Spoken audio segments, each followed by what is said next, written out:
Before we start part 2, our live Q&A session, we'd like to remind you that everyone watching on Denall can interact with us in real time through the chat. Yes, today's session is truly live.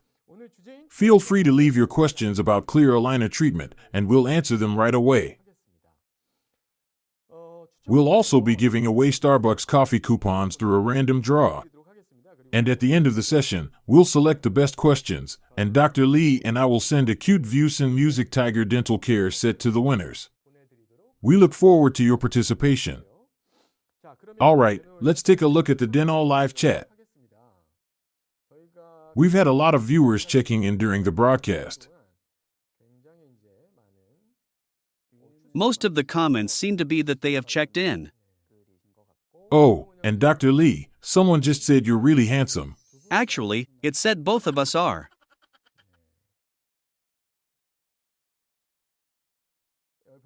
Now, here's a question. In extraction cases, especially when extracting number 5, what are some effective methods for achieving effective root movement? It looks like this question is from someone with clinical experience. Since he has handled extraction cases before, we'll assume the case is about extraction of the premolars when he mentions number 5. What are some effective methods in this case?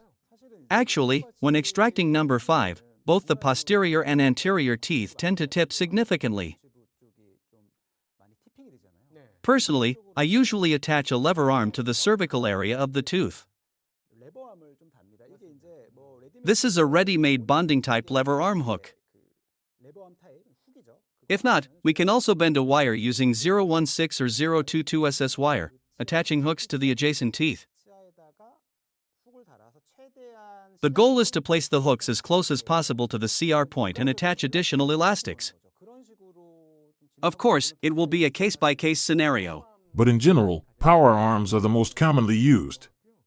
When using with additional anchorage, vertical type long attachments can be quite effective. I recommend this method for such cases.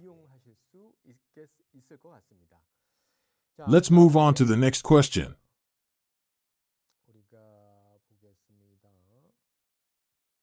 For any questions we couldn't answer live, we'll make sure to leave detailed replies in the comments later. Here's another question. Traditional orthodontic treatment typically takes around 2 years. Of course, the duration varies depending on factors like extraction versus non-extraction cases, rotation severity, etc. But on average, how long does clear aligner treatment take? So, this question is about the difference in treatment duration between traditional braces and clear aligners. What do you think? In fact, in many cases, clear aligner treatment can finish faster than traditional braces. Surprisingly, open bite cases tend to be similar to traditional bracket treatment. Of course, this depends on the treatment strategy. While it's still a case-by-case scenario, I usually proceed with the assumption that they are similar. This might be a little bit off the topic, but I think it is fair to say that there is no selection of cases that are specifically appropriate for clear aligners, as we are now applying them to a number of different cases. As Dr. Lee mentioned, there could be a situation where clear aligners have advantages or they may be less advantageous compared to traditional braces. For example, in cases with generalized spacing in the anterior region, traditional bracket treatment requires the en-masse space closure of central incisors, lateral incisors, and canines. However, with clear aligners, we can pull these teeth all at once, making this kind of case much more time efficient.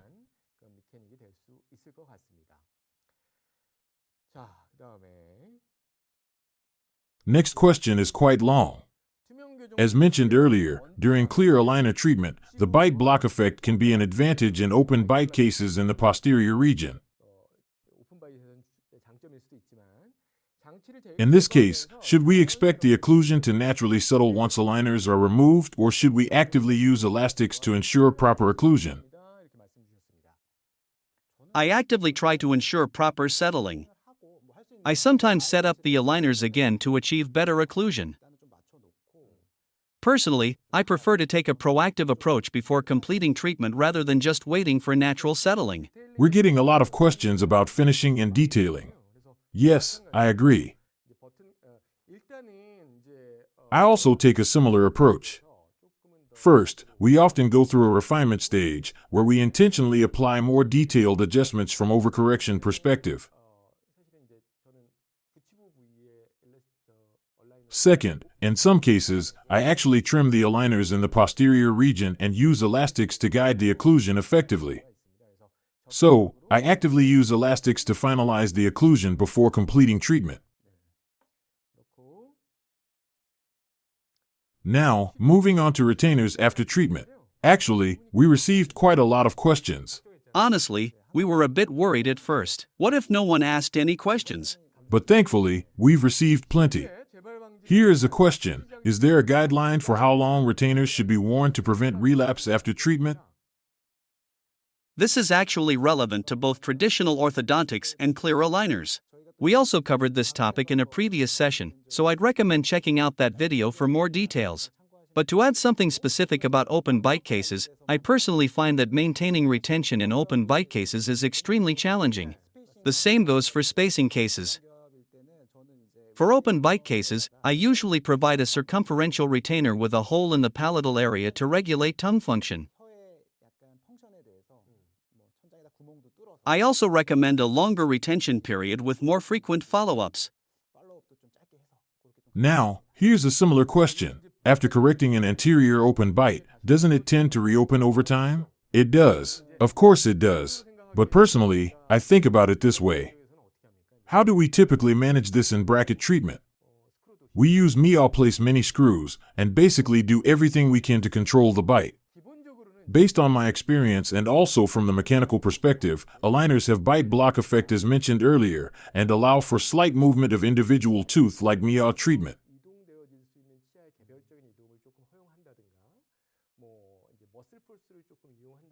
They also utilize muscle force and bite force throughout treatment, which can make retention more stable compared to traditional braces.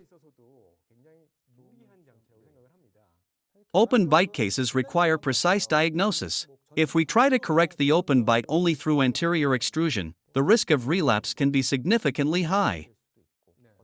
That's why the treatment strategy is the most critical factor. In addition, long-term follow-up is also essential. It's an obvious point, but the key question is whether the issue stems from a skeletal pattern or a dental problem. Depending on that, surgical intervention may be necessary in some cases. This question from Min is related to open bite treatment setup, so it's a similar discussion. For patients with severe bruxism, clear aligners tend to wear down over time. How do you typically manage this issue? How do you deal with this? I am not sure whether the wear is severe enough to cause actual perforation. Since Magic Aligns use a 3-layer sheet, they tend to have better abrasion resistance. Single-layer aligners tend to wear down significantly due to bruxism. However, aligners with a certain thickness and slight elasticity is soft and flexible. Since patients typically wear each set for 10 days to 2 weeks, I personally haven't encountered many cases where wear became a major issue. I'm not entirely sure. If that happens, my personal recommendation would be to have the patient wear 2 identical sets, each for about a week. When fabricating the aligners, producing an extra set like this could be useful in this case. Practically speaking, this might be the most effective solution. Personally, I've noticed that bruxism cases aren't the only ones prone to aligner wear. People who work out really hard often experience it as well. Those who work out intensively with a personal trainer often have stronger bite force, which can also lead to significant aligner wear. In such cases, as you mentioned, fabricating 2 identical sets can be a good approach since patients typically wear each stage for about 1 to 2 weeks. It seems like aligners can last up to about a week. Now, we're getting a lot of questions about clear aligner treatment. We'll try to skip the repetitive questions. Yes, we have 25 minutes left. Oh, really? Here's another question. What could be causing clear aligners to tear when they don't fit properly? In most cases, isn't it because the teeth aren't tracking well, leading to ill-fitting aligners? That makes sense. Tearing, well, I'm not sure. As we mentioned earlier, single-layer aligners tend to be more prone to tearing, while multi-layer sheets are much more durable. In fact, cutting them even with scissors can be quite difficult. If the aligner doesn't fit well and also tears, there might be some issues with the tooth movement plan and material property. These issues are related with the ill-fitting aligners. Therefore, I'd recommend checking the fitness of the previous aligners instead of the current aligners. Reviewing the previous stage might be helpful. A user with the nickname Aurora says she skipped dinner to watch the show. She says she is a true fan. Aurora, then how about sending us a question?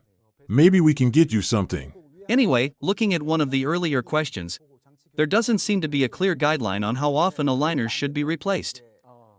In general, manufacturers recommend a 2-week period. However, for teenage patients, I personally tend to shorten the time since their teeth move more quickly. This actually relates to one of the earlier questions as well. Personally, I think that clear aligners exert forces closer to light force compared to traditional brackets. Although the force is intermittent, it is almost light force.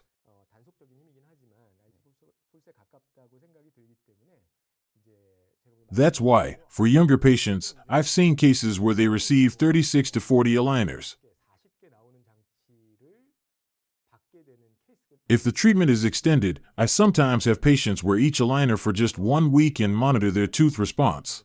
On the other hand, some adult patients tell me they can't possibly wear their aligners full-time due to their lifestyle.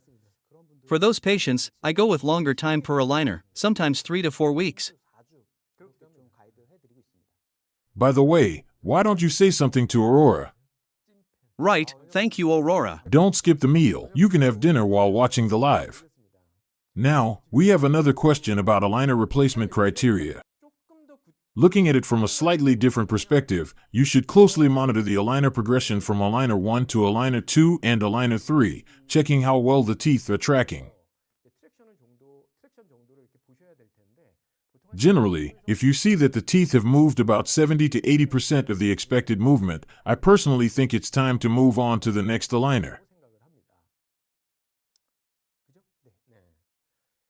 Oh, and there's a question about the official name of the diamond burr we use. We actually answered this in a previous comment, so you can check back. We'll post a reply again with the supplier details. We can give a reply on where it is imported from. We've received another question. Are there cases where clear aligner treatment is not possible at all? Personally, I believe that while there are challenging ones, there shouldn't be impossible cases, and I think clear aligner technology has been evolving in that way. With the latest mechanics and the increasing number of successfully treated cases, it's becoming clear that there are fewer and fewer truly impossible cases. However, in my opinion, there are still some cases that would be difficult even with traditional braces. For example, if a patient has severe protrusion with maxillary excess, and the bone is extremely dense, it would be tough even for bracket treatment with extraction, which means it would likely be just as challenging for clear aligners. Additionally, managing unpredictable side effects such as reactionary forces can be quite difficult, too. Exactly. It's not like we're here to tout clear aligners. Rather, we're emphasizing that among the various orthodontic options available, including fixed appliances, lingual braces, and clear aligners are becoming one of the viable treatment choices for many cases. Now, we have another question about retainers. There's also a question about the cost of retreatment. This definitely seems like a case-by-case situation. It doesn't sound like a question from a fellow clinician, but rather from a patient. The cost likely varies by clinic. Do you have certain criteria when fitting aligners, such as how well the aligner fits around the surrounding tissue? What exactly do they mean by this? In my opinion, compared to the newer aligners materials available, the previous single-layer aligners fabricated by labs would sit about 1 to 2 millimeters off the teeth when placing the aligners.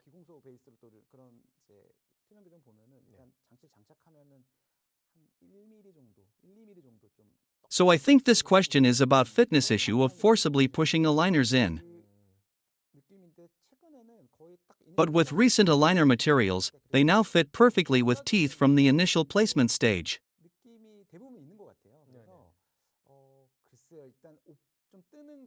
Personally, if the gap is within 1 millimeter, or less than 0.5 millimeters, I consider it a proper fit. Regarding this question, as mentioned earlier, you should monitor the degree of traction. Generally, I use 80% of expected traction as the standard. Next question is a similar one. Because of the thickness of aligners, this must be the bite block effect. Some treatment will be finished with insufficient posterior occlusion. I think it can be answered with the previous answer. Next, clear aligners have nothing to do with a TMJ disorder?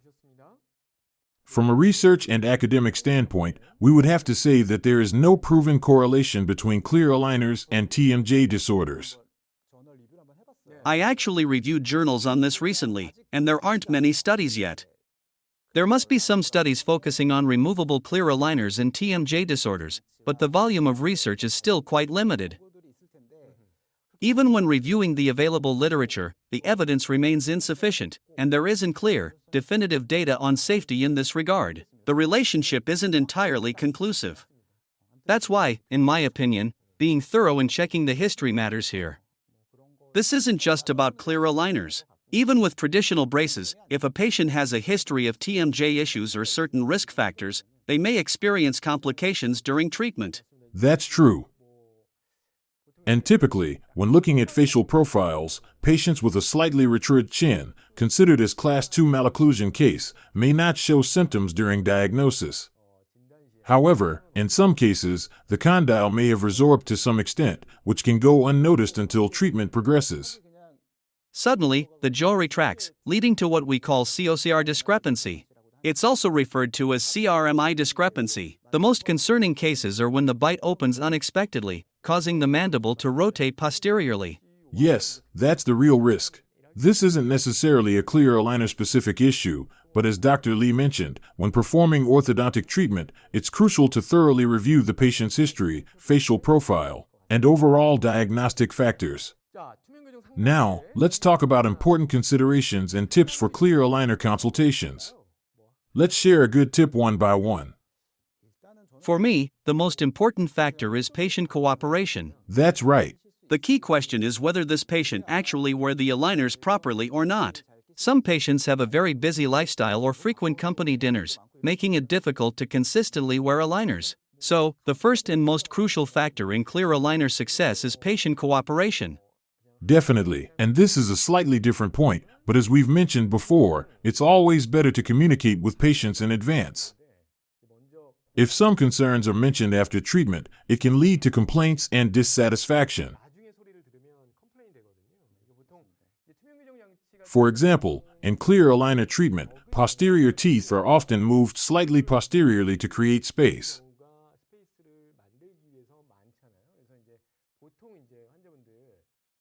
Then, some patients might ask why food gets stuck between molars more than before after wearing clear aligners. This is a common complaint we may encounter. In this case, it can be helpful to show them intraoral photos taken before treatment and show them the actual teeth movement. This allows you to explain the changes more effectively and puts you in a better position during consultation. Another important point is that sometimes patients lose or break their aligners. But instead of informing us immediately, they wait until their next appointment to mention it. It is a big problem. To use an analogy, say you're running a 100-meter sprint and lose the aligners at about 30-meter mark, then it is not like you will just stop at 30-meter ahead. Rather, you will take a back step 50 meters behind the starting point. So it will be like, their teeth may have rebounded or shifted unpredictably, and sometimes IPR spaces close up completely.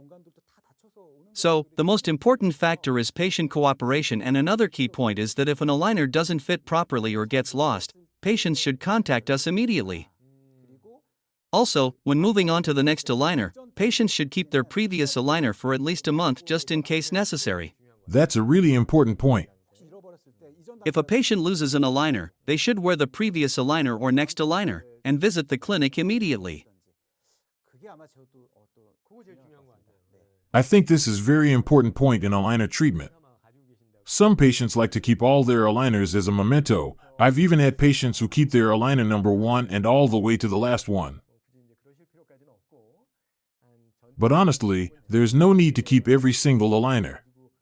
I just advise them to hold on to the previous one or even the one before that, just in case. And about the root resorption, we mentioned that in the beginning.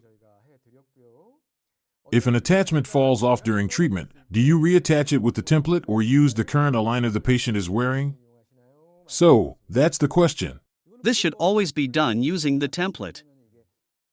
It is because whether it's Magic Align or any other brand, if the attachment is activated in the aligner, you cannot simply reattach it in the same position in the existing aligner. Because in that way, it would be passive. So, always use the template to ensure the active position of attachment. To explain further, you see what I mean, right? Earlier, we mentioned that you need to check the extent of traction of the teeth. For example, let's say an attachment falls off when using the number 12 aligner. If the patient then moves on to the number 13 aligner, the attachment position will not fit. That's why you must use the template to ensure the attachment is placed accurately. Since the teeth have already moved to that extent, you just need to check the specific tooth and precisely reposition the attachment in that area.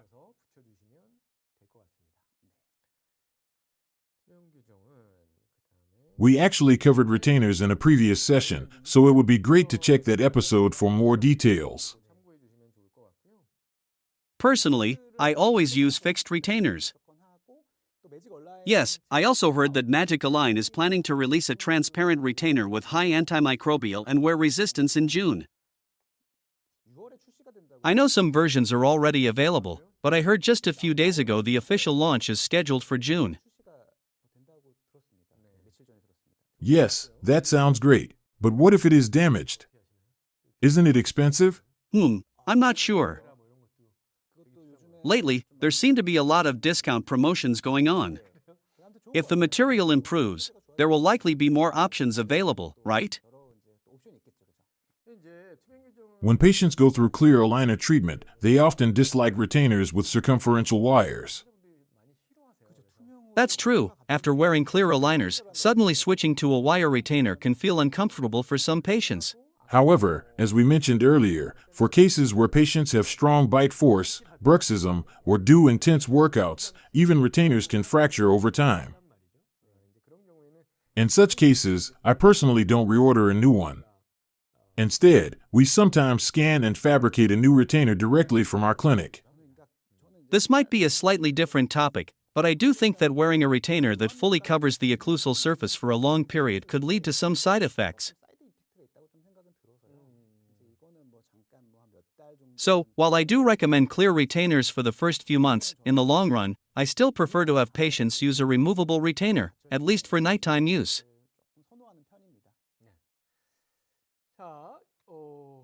Let's move on to the next question. This might take a bit of time to answer. Does clear aligner treatment have any advantages over traditional braces when it comes to controlling individual tooth movement? This question is related to targeted tooth movement. In this aspect, I personally think clear aligners have a significant advantage. Of course, there are pros and cons when compared to bracket treatment, but one major benefit is that aligners allow us to precisely design and control the desired movements while minimizing unnecessary tooth movement. That's a huge advantage in my opinion. In any case, tooth movement always involves action and reaction forces. When pushing an outward tooth inward, teeth within the arch may naturally shift outward as a counter effect. With bracket treatment, managing these movements can be more challenging compared to clear aligners. As you mentioned, when it comes to targeted tooth movement, clear aligners definitely have an advantage.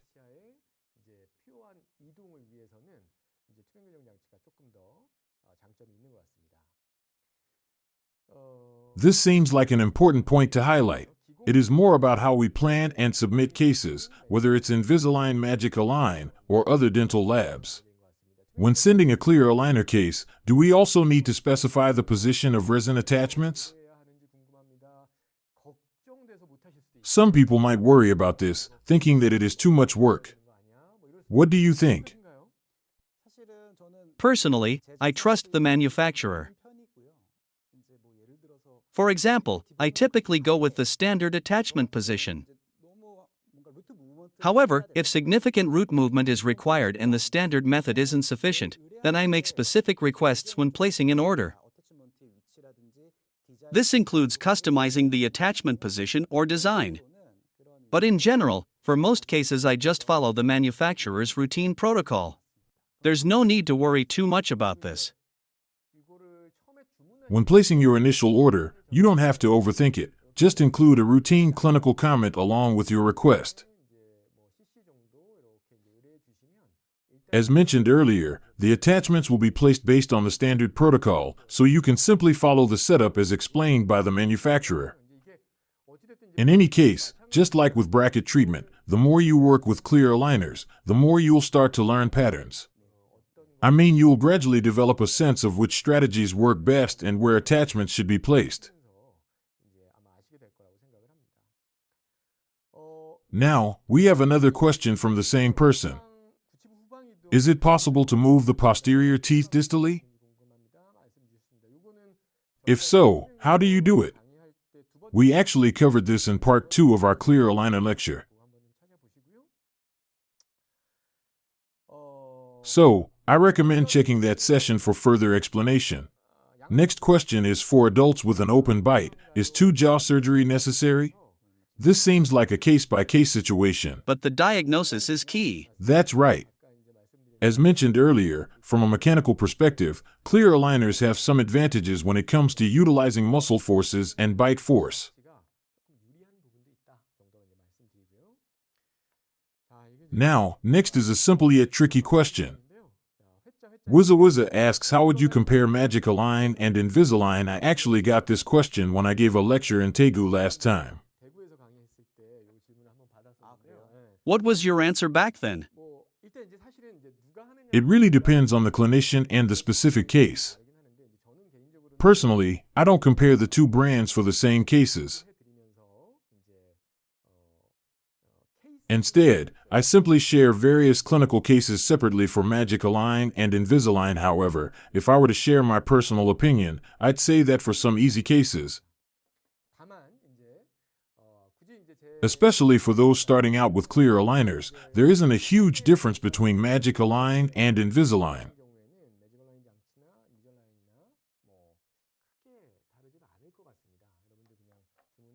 For cases with simple tooth movement, you can simply place an order with any brand. For more challenging cases, we've introduced successful Magic Align cases to demonstrate how well the system can work in my lectures and Dr. Lee's lectures. But there are supposed to be a lot more to discuss when it comes to more complex cases. This applies not just to Magic Align, but also to Invisalign. Invisalign is undoubtedly a top-tier, globally recognized system, and Magic Align is also continuously improving. As you mentioned, for basic cases, I increasingly feel that there isn't a significant difference between the two brands based on my experiences. Now, we need to gain more experience with advanced cases as well. But honestly, we're answering this question so thoroughly that it might start sounding like we're making excuses. Please put LOL in the subtitles. Do we use screws in clear aligner treatment? We've already covered this topic earlier. Precautions have already been covered as well. Now, here's another question that seems to have been asked earlier, but let's go over it again. The duration of clear aligner treatment varies from patient to patient. What criteria do you use to predict the treatment time? Let me answer first. When predicting treatment duration, we have to consider various factors such as extraction versus non-extraction cases and deep bite versus open bite. At first, since I started with bracket orthodontics, I naturally used bracket treatment timelines as a reference. However, after treating more cases with clear aligners, I've noticed that for deep bite cases, treatment can sometimes progress faster than with traditional braces. So, rather than relying on a fixed set of criteria, I've come to realize that treatment timelines can vary significantly depending on the case. When you submit the patient's diagnostic records to the aligner company, whether it's Invisalign Magic Align or another provider, they will generate a treatment plan for you. This plan will include details such as the number of aligners needed and the estimated treatment duration. Once you receive this plan, you should review the simulation carefully and think about whether it is an appropriate tooth movement. By analyzing the simulation, you can predict the overall treatment duration. With Magic Align, you can simply submit the case, and they provide a free evaluation, including an estimate of how many stages will be required. I've heard that most companies don't offer this kind of free setup, but with Magic Align, you can submit the case, then they will review the full setup and design, and then make an offer. So, it's definitely worth trying. With Invisalign, there may be some misunderstanding about the cost. I believe the first simulation is free. Really? But I've heard that there could be a fee. We're not the company, so we are not sure about this. But what we do know for sure is that Magic Align offers this service for free. So, I definitely recommend trying it out. Are there cases where clear aligners are used in pediatric orthodontics? You're probably referring to Invisalign first. I think clear aligners offer many advantages in pediatric cases. Recently, there has been growing interest in pediatric orthodontics, and I am incorporating clear aligners in orthodontic treatment. Of course, if there's a skeletal issue, that's a different situation. However, during the mixed dentition phase, clear aligners can be very beneficial for maintaining proper teeth alignment. For example, 2x4 technique is considered useful. We are almost out of time. So shall we take one last question? It looks like we have received a lot of questions. Honestly, we were worried at first. It almost feels like the production team wrote these questions for us. But some of these questions are quite professional. Unfortunately, we won't be able to answer every single question. All right, then let's take two more questions. This next one seems pretty important. Yes, it's a significant question. We have a question from Dr. Tybros. When using elastics in clear aligner treatment, should we use the same force as the elastics used in bracket treatment? And another question from Highpass is whether clear aligners can be used to adjust the curve of SPI. I generally use the same elastics in terms of both placement position and force as in bracket treatment. My additional comment is that clear aligners have the advantage of reducing the side effect of posterior extrusion when using elastics, since clear aligners primarily apply a push force. Because of this, I believe elastics in clear aligner treatment often result in fewer unwanted side effects of reactive forces compared to bracket treatment. So, does this mean it varies depending on the case? Depending on the situation, we use either power chains or elastics. However, comparing with cases where power chains are used in bracket treatment, patients can't replace them on their own in aligner treatment. In such cases, I adjust elastics accordingly. Can clear aligners be used to adjust the curve of SPI? Yes, it is possible. It is definitely possible. That's why, in bracket treatment, we use reverse curve wires or rectangular wires for such cases. Similarly, in clear aligner treatment, we can also address deep bite and open bite cases. Now, regarding the good evenings question, I personally think this is an excellent solution. I've been working on cases involving molar uprighting and intrusion of extruded molars, and I truly consider clear aligners as one of the best solutions for these cases. I believe both orthodontists and general dentists can approach these cases much more easily using clear aligners. Now, only 2 minutes left. It's a shame it is ending. Maybe we can come back next time? Can we continue? Great. The production team says we can go a bit longer. Let's check one more question. Let's keep going until they tell us to stop. Next question is about wearing time for clear aligners. Should aligners be worn for 24 hours, or should patients remove them while eating? Yes, patients should take them out during meals. Now, regarding extraction cases, it seems like extraction cases have been increasing again. That's right.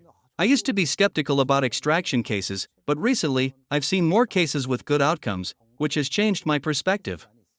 Since this is closely related to diagnosis, it's hard to define an exact borderline for when extractions are necessary. However, in my opinion, crowding cases that require extractions tend to have more advantages with clear aligners compared to extraction cases of protruded teeth.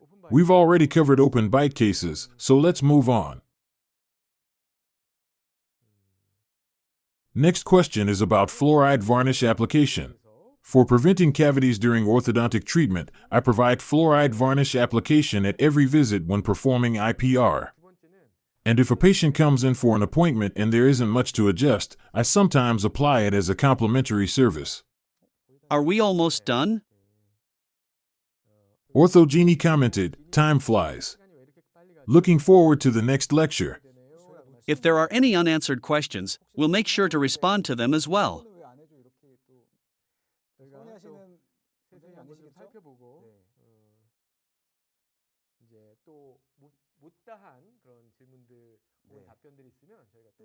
And we won't forget to provide the official name of the diamond burr.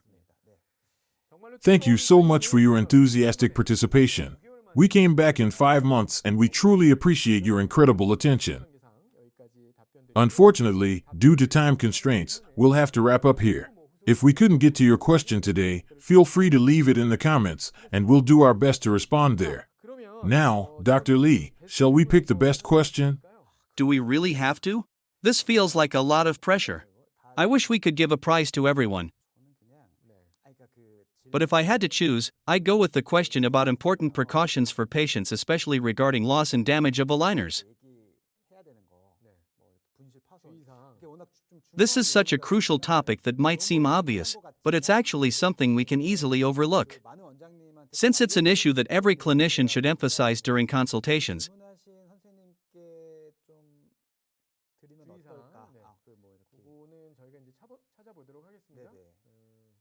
I think this would be the most valuable question to highlight.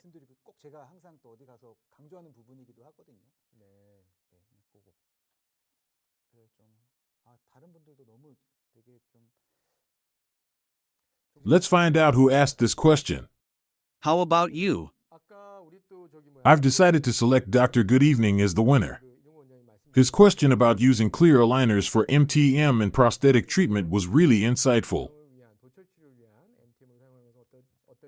Also, for those interested in minor orthodontic treatment, we covered this in one of 17 previous sessions, so feel free to check that session for more details. So, we've chosen Dr. Good Evening, and now we just need to find the person who asked about the important patient precautions of aligners. Honestly, I'd love to also reward someone who asked a lot of questions. Is there any way we can do that? I am sure the production team will give something for them, too.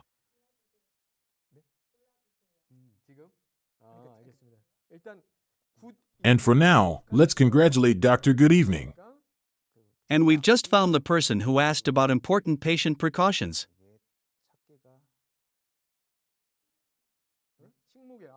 Dr. Arbor Day. Both of you have been selected for the best questions, and you will be contacted individually to receive your prize.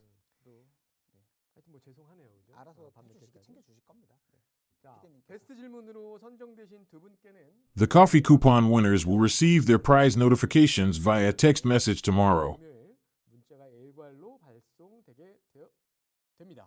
A huge thank you to everyone who participated in the chat and watched the session. Before we wrap up, we have a quick announcement. Could you display the poster on the screen? We have a Magic Aligner one-day seminar coming up on April 30th in Cheonan.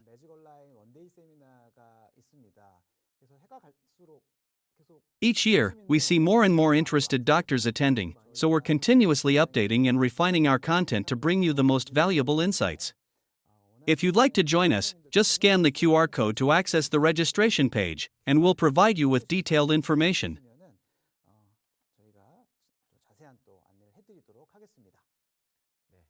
Actually, there's one more secret, but I'll tell you next time. Now, to wrap things up, Dr. Lee, it's been a long time since we lastly did the broadcast. How was today's live broadcast? It kind of feels like being back home. It's been about 4 months? Maybe 4 or 5? Since we used to do this every 2 weeks and then suddenly took a 4-month break, coming back really feels like returning home. I feel the same way. I'll definitely think about ways to give lectures more often. I hope we can meet more frequently, and I truly appreciate everyone who joined us today. Thank you all so much. Thank you. We truly appreciate everyone who enjoy Ortho Barista. If we get another chance, we'll be back with even more insightful and useful content. Thank you all for staying with us until late. Wishing you all a wonderful night. See you next time. Take care. See you.